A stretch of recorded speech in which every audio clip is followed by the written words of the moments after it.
Students, हम लोग यहाँ पे जा रहे हैं सॉल्व करने क्लास 11th और क्लास 12th के फिजिक्स के all the NCERT question and questions. तो बारी बारी हम लोग सॉल्व करेंगे। यहाँ पे चैप्टर जो 5 है न्यूटन्स लॉ ऑफ मोशन, वो हम सॉल्व करने जा रहे हैं। तो यहाँ पे देखिए, यो first question is give the magnitude and direction of the net force acting on a drop of a falling down with a constant speed. ठीक है बच्चों, तो यहाँ पे फर्स्ट पार्ट में मतलब ये सारे पार्ट्स ही मान सकते हैं। तो एक ड्रॉप है जो रेन फॉलिंग हो रही है, तो उसको हम देखते हैं यहाँ पे कैसे करते हैं। तो देखिए बच्चों, अगर कोई भी रेन या कोई भी ड्रॉप या कोई भी ऑब्जेक्ट फॉल कर रहा है केवल under the effect of gravity means, तो वो सिचुएशन आ जाती है फ्री फॉल की। फ्री फॉल की जब सिचुएशन होती है तो वहाँ पे जो बच्चों फोर्स एक्सीलेशन होता है बॉडी पे, वो क्या होता है? जीरो। तो जब एक्सीलेशन जीरो होगा बच्चों, तो नेट फोर्स क्या होगी उसमें? जीरो। तो आपका जो ये पहला वाला क्वेश्चन है, जो ड्रॉप फॉल कर रही है नीचे की तरफ, तो इसका आंसर क्या होगा बच्चों? नेट फोर्स इसमें क्या होगी? जीरो। फिर देखते हैं नेक्स्ट पार्ट। नेक्स्ट पार्ट में लिखा है cork of mass 10 gram floating on a water. तो ध्यान से देखिए बच्चों, कोई भी चीज़ जब फ्लोट करती है, किसी भी सब्सटेंस पे जब फ्लोट करती है, तो उसका जो मास है, उसका जो वेट है, मीन्स मास की वजह से जो उसका वेट है वो बैलेंस करता है वो लिक्विड इन अपवर्ड डायरेक्शन, और उस फोर्स को कहते हैं बुओयंट फोर्स या अपथ्रस्ट। उस फोर्स को कहते हैं हम अपथ्रस्ट या बुओयंट फोर्स। तो यहाँ पे अपथ्रस्ट इसको इसके वेट को बैलेंस कर लेगी, तो अगेन नेट फोर्स इस पर कितनी लगेगी बच्चों? जीरो। तो यहाँ पे भी इसका आंसर हो जाएगा, नेट फोर्स हो जाएगी इस पर जीरो। तो I hope this is clear to all of you. Now third question में कहा गया है a kite skilfully held stationary in the sky.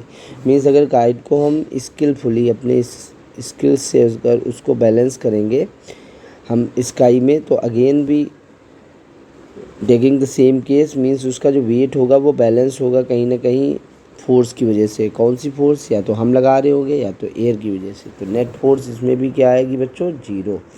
Because कोई भी बॉडी स्टेशनरी है, मीन्स वेलोसिटी है नहीं उसके पास। वेलोसिटी अगर नहीं है तो एक्सलेशन नहीं होगा, तो एक्सलेशन क्या हो जाएगा? जीरो। एक्सलेशन जीरो हो गया तो फोर्स का फार्मूला आपको पता है m/a। तो ए क्या ए भी जीरो हो जाएगा। तो मास के साथ जीरो की मल्टीप्लाई करेंगे तो जीरो ही आएगा। So again we will move the next part. A car moving with constant velocity, again the same situation is given. अगर वेलोसिटी कांस्टेंट है, तो acceleration equal to dv/dt means difference. If we do the differentiation of the constant term then it will be zero. तो यहाँ पे भी force क्या आएगी? Zero. तो यहाँ पे भी फोर्स बच्चों जीरो आएगी। मीन्स इस वाले केस में भी जीरो, इस वाले केस में भी जीरो, इस वाले केस में भी जीरो, इस वाले केस में भी जीरो। नाउ हम देखते हैं अपना नेक्स्ट केस। तो नेक्स्ट केस में दिया है आपका कि एक इलेक्ट्रॉन है जो हाई स्पीड से चल रहा है स्पेस में, ठीक है, फ्रॉम ऑल मटेरियल ऑब्जेक्ट्स, सारे मटेरियल से दूर, और फोर्स जो है, जो इलेक्ट्रिक फील्ड है और मैग्नेटिक फील्ड है, वो वहाँ पे नहीं है, फ्री है। तो फ्री है, तो यहाँ पे हमको पता है बच्चों, जो फोर्स, जो चार्ज है, इलेक्ट्रॉन है, उस पर जो फोर्स लगती है, ठीक है, इलेक्ट्रिक फील्ड की वजह से, तो वो होती है QE। और जो मैग्नेटिक फील्ड की वजह से फोर्स लगती है उसको हम कहते हैं लॉरेंट फोर्स और QV×B। तो यहाँ पे बच्चों जब दोनों ही फोर्स यहाँ पे जो है, दोनों ही फील्ड जीरो हैं, तो मीन्स जो है मैग्नेटिक ये भी जीरो हो जाएगी और ये भी जीरो हो जाएगी। तो उस पर नेट फोर्स क्या लगेगी? जीरो। अगर उस पर नेट फोर्स जीरो लगेगी बच्चों, ठीक है, तो उसकी जो वेलोसिटी है वो क्या होगी? Constant. Okay, so I hope this is clear to all of you. Now we will move to the question number 5.2. Here we will solve only two questions, students, and other parts we will solve in next videos. So one by one these videos will updated on YouTube, so you can get the all the videos on YouTube channel. So here students, we will solve the question number second. Now as the second question is written here, a pebble of mass 0.05 kg thrown vertically upwards. Give the direction and magnitude of the net force acting on the pebble during in upward motion, downward motion, and at the highest point of the momentary at rest. Okay, your answer change if the thrown it is thrown 45 degree with the horizontal direction. now जैसा कि यहाँ पे कहा गया है एक payable को बच्चों ऊपर फेंका गया है, तो ऊपर जैसे ही पेबल को स्टोन को हम ऊपर फेंकेंगे उसका मास तो दिया ही है, यहाँ पे मास दिया है 0.1 kg। तो यहाँ पे देखिए फोर्स का फार्मूला होता है mg। किसी भी चीज़ को ऊपर फेंकेंगे तो 0.1, जी की वैल्यू 9.8 होती है, बट यहाँ पे 10 ले लेंगे तो ये आ जाएगा आपका 1 न्यूटन। कितना आएगा बच्चों? 1 न्यूटन। तो यहाँ पे 1 न्यूटन हो जाएगा। तो उस पर फोर्स कितनी लगेगी बच्चों? नेट फोर्स लगेगी 1 न्यूटन।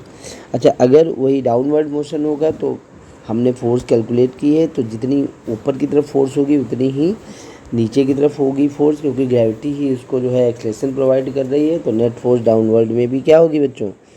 1 न्यूटन। तो यहाँ पे 1 न्यूटन, यहाँ पे भी 1 न्यूटन। नाउ अब हाईएस्ट पॉइंट, जैसा कि हम लोग जानते हैं, अगर बॉडी कोई ऊपर सबसे हाईएस्ट पॉइंट पे जाती है हाइट पे, तो उसकी वेलोसिटी क्या हो जाती है? 0। तो वेलोसिटी 0 हो जाएगी। ठीक है बच्चों, अब यहाँ पे देखते हैं जो क्वेश्चन दिया है थर्ड पार्ट में, जो कहा गया है इनका कि अगर उसको किसी एंगल से फेंक दें हम 45 डिग्री एंगल से, तो अब ध्यान से देखिए नेट फोर्स पे कोई फ़र्क नहीं पड़ेगा, बस वो जो हो जाएगी नेट फोर्स के कंपोनेंट हो जाएंगे। एक हो जाएगा एफ कॉस 45 और एक हो जाएगा एफ साइन 45। तो ध्यान से देखो, जब बच्चे ऊपर जो ये जा रहा है कंपोनेंट, मीन्स जब बॉडी ऊपर जाएगी तो एक समय आएगा उसकी नेट फोर्स क्या हो जाएगी? 0।